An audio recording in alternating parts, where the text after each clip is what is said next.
नमस्कार साथियों, क्लास 11 के होम साइंस गृह विज्ञान की कक्षा में आपका स्वागत है।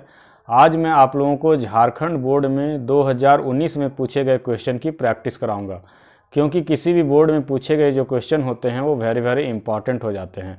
तो चलिए हम लोग 2019 में पूछे गए 50 क्वेश्चन की प्रैक्टिस शुरू करते हैं। तो पहला क्वेश्चन आपके सामने यह है कि गृह विज्ञान का अध्ययन क्षेत्र है आहार एवं पोषण, प्राथमिक चिकित्सा, आय व्यय की व्यवस्था या संपूर्ण गृह व्यवस्था। तो साथियों, जब संपूर्ण गृह व्यवस्था आ जाती है तो उसमें सारी बात आ जाती है। आहार एवं पोषण भी आ जाता है, प्राथमिक चिकित्सा भी आ जाता है और आय व्यय की व्यवस्था भी आ जाता है। इसलिए हमारा आंसर जो है, सबसे सूटेबल आंसर हमारा डी है। नेक्स्ट क्वेश्चन, एडोलसेंस शब्द है। एडोलसेंस का मतलब आप लोग जानते होंगे, इसका मतलब होता है किशोरावस्था, टीन एज। तो ये एडोलसेंस शब्द किस भाषा से लिया गया है? जर्मन भाषा से, अंग्रेजी भाषा से, हिंदी भाषा से या लैटिन भाषा से? तो साथियों, एडोलसेंस शब्द जो है वो लैटिन भाषा से लिया गया है, जिसका अर्थ होता है किशोरा अवस्था। नेक्स्ट क्वेश्चन, मूल्यांकन कितने प्रकार के होते हैं? Option A 5, option B 8, option C 2 या ऑप्शन डी 9। तो मूल्यांकन इवैल्यूएशन है साथियों, वो 2 तरीके से किया जाता है। नेक्स्ट क्वेश्चन, प्रत्येक व्यक्ति के लिए कौन सा आहार आवश्यक है? कैसा डाइट उसको चाहिए? प्रोटीन प्रधान आहार, संतुलित आहार, अपूर्ण आहार या इनमें से कोई नहीं?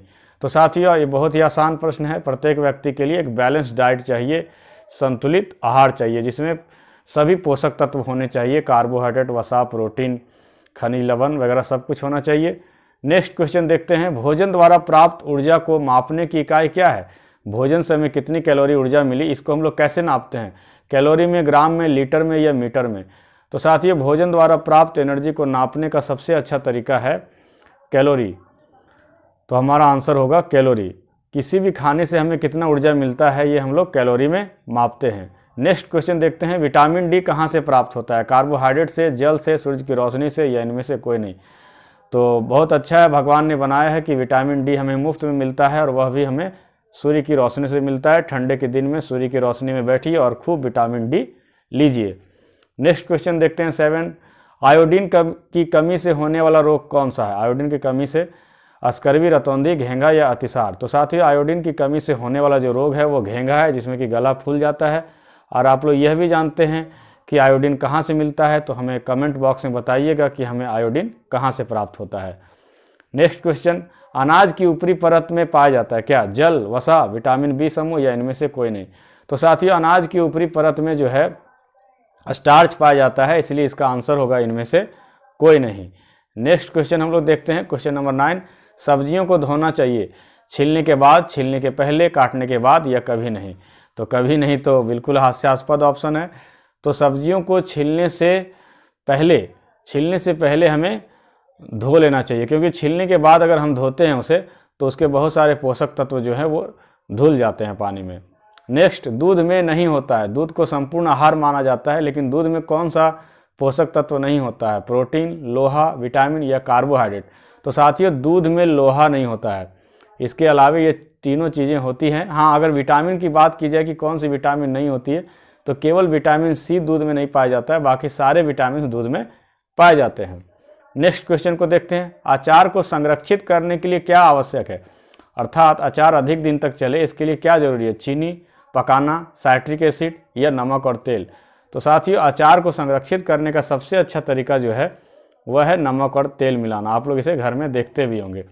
निम्नलिखित में कौन सामुदायिक साधन है, अर्थात पब्लिक चीज़ है? तो बताइए, ज्ञान, सड़क, रुचि या मोबाइल फ़ोन?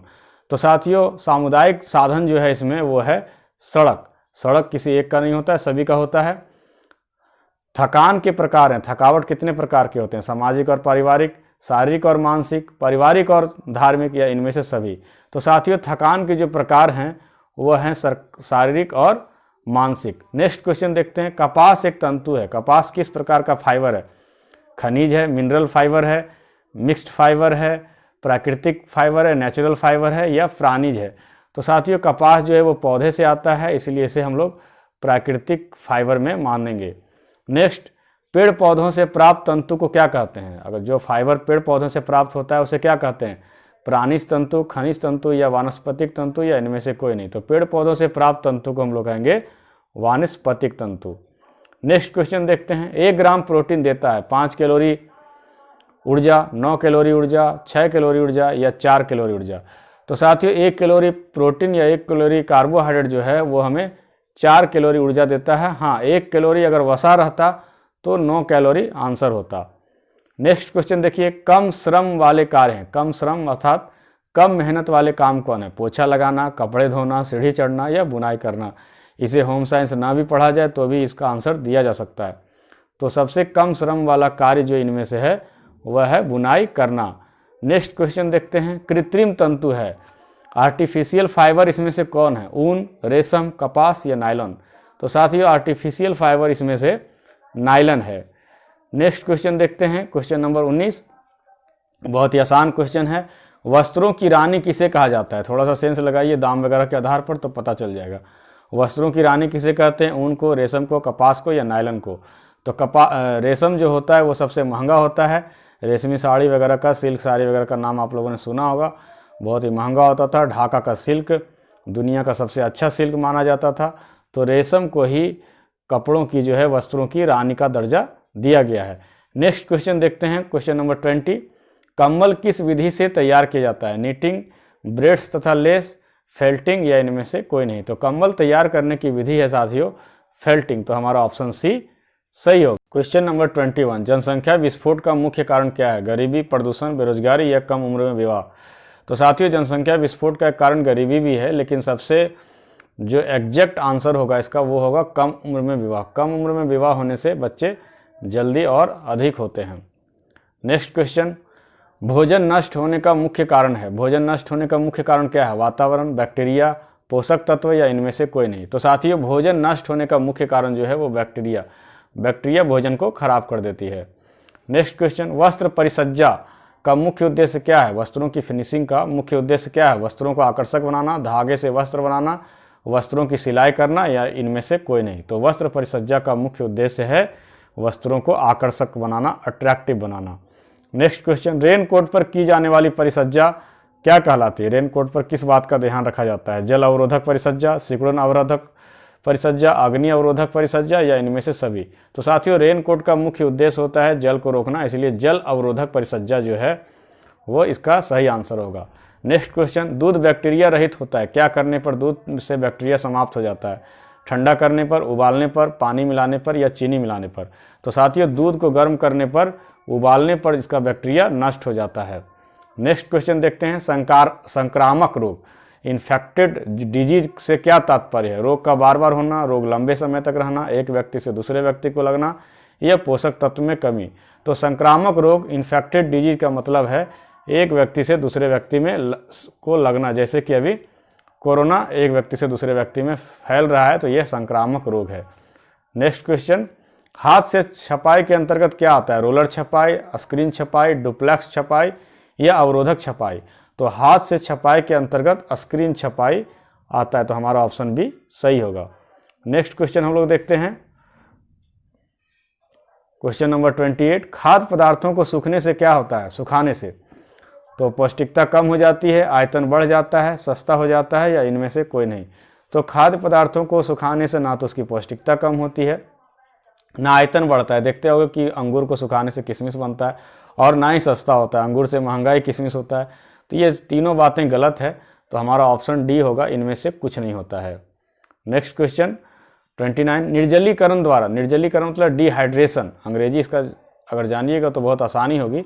डिहाइड्रेशन द्वारा क्या होता है? नमी समाप्त किया जाता है, पकाया जाता है, डिब्बा बंद किया जाता है या इनमें से कोई नहीं। तो निर्जलीकरण से नमी समाप्त किया जाता है, तो ऑप्शन ए हमारा सही आंसर होगा।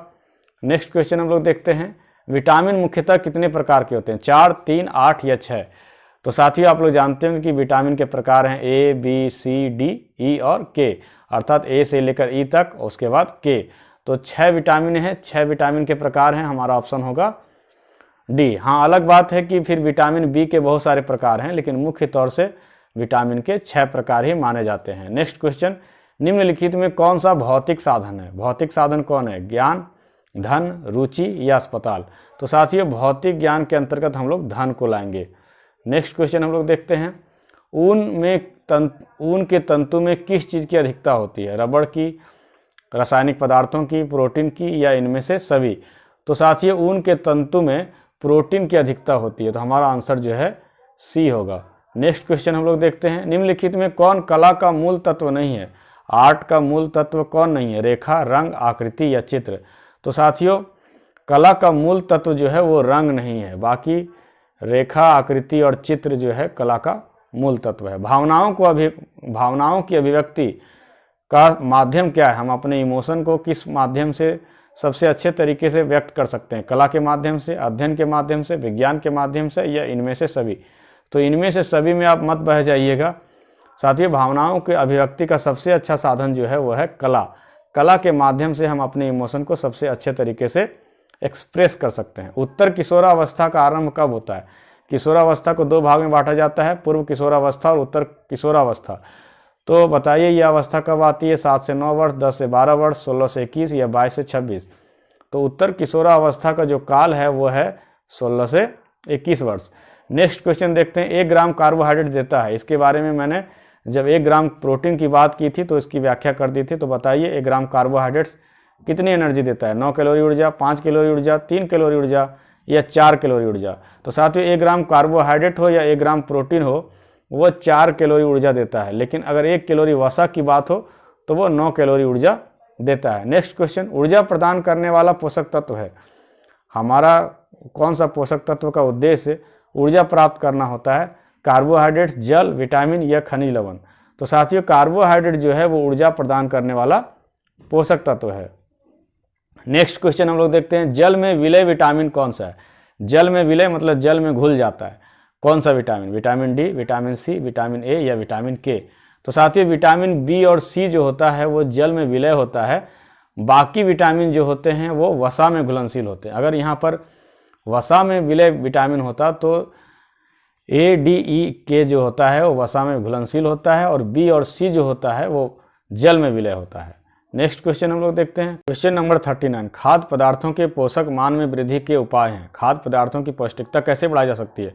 खाद्य सम्मिश्रण करके, बहुत सारी चीज़ों को मिला के, जैसे हम लोग दालों को मिलाते हैं, 1-2 प्रकार के दाल को मिला लेते हैं, अंकुरित करके, सुबह सुबह चना वगैरह खाते हैं लोग अंकुरित करके, खमीरीकरण करके, या इनमें से सभी? तो साथियों खाद्य पदार्थों के पोषक मान के वृद्धि का ये सारे तरीके जो हैं वो कारगर हैं। नेक्स्ट क्वेश्चन देखते हैं, खाद्य पदार्थों के सही भंडारण की आवश्यकता क्यों होती है? हम लोग सही उसको स्टोर क्यों करते हैं? पकाने के लिए, गुणवत्ता बढ़ाने के लिए, अधिक समय तक सुरक्षित रखने के लिए, या इनमें से सभी? तो साथियों खाद्य पदार्थों का सही भंडारण की आवश्यकता जो है उसे अधिक समय तक सुरक्षित रखने के लिए होता है। साथियों आगे बढ़ने से पहले आपसे रिक्वेस्ट है कि अगर आप हमारे चैनल पर नए हैं तो और अभी तक आपने अगर हमारे चैनल को सब्सक्राइब नहीं किया हो तो नीचे रेड कलर से सब्सक्राइब लिखा हो, उस सब्सक्राइब को आप टच करें और साथ ही साथ बेल आइकन को दबा दें ताकि जब भी मैं इस प्रकार के वीडियो डालूं तो आपको सबसे पहले नोटिफिकेशन मिल जाए। तो चलिए हम लोग आगे बढ़ते हैं क्वेश्चन नंबर 41 की तरफ। निर्णय लेना एक प्रक्रिया है, डिसीजन लेना कैसी प्रक्रिया है? शारीरिक, मानसिक, सामाजिक या नैतिक? तो साथियों निर्णय लेना जो है एक मानसिक प्रक्रिया है। आपका मन जितना मजबूत होगा, बुद्धिमान होगा, आप निर्णय उतना जल्दी और उतना अच्छा ले सकते हैं और आपको सफलता भी उसी मात्रा में मिलेगी। नेक्स्ट क्वेश्चन, मानवीय साधन का उदाहरण है धन, ज्ञान, समय या आभूषण? तो साथियों मानवीय जो साधन है वो सबसे अच्छा साधन है ज्ञान। मानव का सबसे अच्छा साधन जो है वो है ज्ञान। नेक्स्ट, शरीर में निर्जलीकरण होने पर क्या दिया जाता है? निर्जलीकरण मतलब शरीर का पानी जब कम हो जाता है, जैसे कि डिसेंट्री वगैरह होने से, तो क्या दिया जाता है? दूध, वसायुक्त आहार, ORS घोल या फिर प्रोटीन युक्त आहार? तो साथियों शरीर के निर्जलीकरण होने पर जो है ORS रामबाण होता है। ORS जो है होता है वो शरीर के पानी की कमी को रोकता है। ORS का फुल फॉर्म क्या है साथियों? आप कमेंट बॉक्स में जरूर लिख के हमें बताइएगा। नेक्स्ट क्वेश्चन हम लोग देखते हैं क्वेश्चन नंबर 44, पोषक तत्व के आधार पर भोजन को कितने भाग में बांटा गया है? तो बताइए पोषक तत्व के आधार पर कितने भाग में बांटा गया है? 2, 3, 6 या 4? तो आप लोग जानते होंगे पोषक तत्व के प्रकार, कार्बोहाइड्रेट, वसा, प्रोटीन, खनिज लवण, विटामिन और जो रफेज होता है रुक्षांश उसको ही पोषक तत्व ही माना जाता है। वो खुद पचता नहीं लेकिन पचाने में हेल्प करता है। तो इस प्रकार 6 प्रकार के पोषक तत्व माने गए हैं। नेक्स्ट क्वेश्चन, निम्न में कौन सा प्राथमिक रंग है? नारंगी, बैगनी, लाल या इनमें से कोई नहीं? तो साथियों लाल रंग जो है उसको प्राथमिक रंग, प्राइमरी कलर माना जाता है। लाल, पीला और नीला इन 3 रंगों को प्राथमिक रंग माना जाता है। नेक्स्ट क्वेश्चन, प्रकाश के अभाव में क्या उत्पन्न होता है? प्रसन्नता, जीवंतता, उदासीनता या इनमें से कोई नहीं? इसको जानने का सबसे अच्छा तरीका है कि अगर आपके घर में 10 घंटे 12 घंटे अगर लाइन नहीं आए तो बताइए आपको क्या महसूस होगा, प्रसन्नता, जीवंतता या उदासीनता। तो स्वाभाविक है कि उदासीनता पैदा होगी, तो इसका आंसर होगा उदासीनता। नेक्स्ट क्वेश्चन, सबसे पहला मनुष्य द्वारा निर्मित रेशा कौन सा है? टेरिलिन, नायलन, मिश्रित रेशा या लिनेन? तो साथियों, मनुष्य द्वारा निर्मित सबसे पहला रेशा जो है इनमें से वह है नायलॉन। नेक्स्ट क्वेश्चन 48, कृत्रिम शरबत बनाने में उपयोग होता है, क्या प्रयोग होता है? सब्जी, फलों का रस, फलों की खुशबू, फूलों की खुशबू या इनमें से सभी? तो साथियों, कृत्रिम शरबत बनाने के लिए सब्जी, फल का रस, फूलों का खुशबू, ये सारे चीज़ों का उपयोग होता है, इसलिए हमारा ऑप्शन डी सही होगा। नेक्स्ट क्वेश्चन हम लोग देखते हैं, क्वेश्चन नंबर 49, जो कि सेकेंड लास्ट क्वेश्चन है। किशोरों के जीवन में किसका सबसे अधिक प्रभाव होता है? अध्यापक का, माता पिता का, समाज का या मित्रों का? आप अभी किशोरावस्था में हैं तो आप अपने पर अनुमान करके भी इसका आंसर दे सकते हैं। बताइए आप पर किसका अधिक प्रभाव है? अध्यापक का, माता पिता का, समाज का या मित्रों का? तो साथियों, बचपन में बच्चे पर माता पिता और अध्यापक का अधिक प्रभाव होता है। बाद में कॉलेज में भी वो किसी प्रोफेसर को अपना आइडल मानते हैं, आइडियल मानते हैं। लेकिन किशोरावस्था में जो होता है वो मनुष्यों की सबसे ज़्यादा जो पटती है या कहा जाए बनती है, वो अपने मित्रों के साथ बनती है। क्वेश्चन नंबर 50, जो कि लास्ट क्वेश्चन है, पूर्व किशोरावस्था का आरंभ कब होता है? उत्तर किशोरावस्था को हम लोगों ने देखा 16 से 21 वर्ष। अब बताना है पूर्व किशोरावस्था, 6 से 8 वर्ष, 10 से 12, 16 से 21, 21 से 24। तो 6 से 8 तो नहीं होगा क्योंकि ये बाल्यावस्था है। 16 से 21 उत्तर किशोरावस्था है। 21 से 24 तो किशोर होने की बात ही नहीं है, ये युवावस्था है। तो हमारा ऑप्शन सी शेष बचा। तो हमारा सही आंसर जो है ऑप्शन सी होगा, सॉरी 10 से 12 वर्ष होगा। तो इस प्रकार पूर्व किशोरावस्था जो है वो 10 से 12 माना जाएगा और उत्तर किशोरावस्था वह 16 से 21 वर्ष माना जाएगा। साथियों, इस प्रकार हम लोगों ने 2019 झारखंड बोर्ड क्लास 11 में होम साइंस के पेपर में पूछे गए 50 क्वेश्चन की प्रैक्टिस की। यह वीडियो आपको कैसा लगा आप कमेंट बॉक्स में ज़रूर बताइएगा। अगर और भी इस तरह के वीडियो आपको चाहिए तो आप हमारे चैनल को सब्सक्राइब जरूर कर लें, और अगर कोई नया विषय पर आपको वीडियो चाहिए तो कमेंट बॉक्स में ज़रूर लिखें, मैं आपकी डिमांड को पूरा करने की कोशिश करूँगा। तो मिलते हैं इसी प्रकार के अगले वीडियो में, तब तक के लिए जय हिंद, जय भारत।